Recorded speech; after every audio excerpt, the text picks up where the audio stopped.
Hi everyone, welcome to the autumn market update for 2026.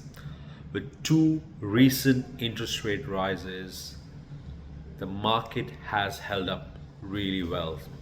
Especially we've had back-to-back interest rate rises in February and in March, and even then properties that have been under 1.2 million, they have been selling really well and within a very short period of time. As soon as you get to that mark, which is above the 1.2 million mark, the properties have taken slightly longer to sell, but they still end up selling. It just takes slightly longer. Going further, in the next 6 months, they're expecting another two interest rate rises, and that would dictate what the market does.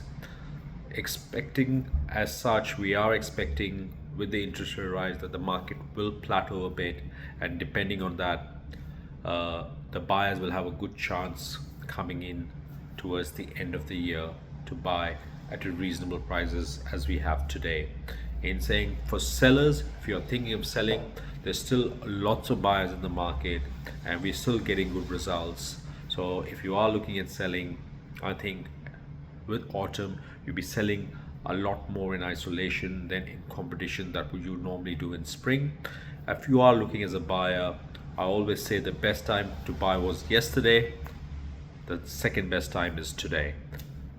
If you have any questions or if you want to get a market appraisal, please give me a call or send me a text message or an email back. Thank you.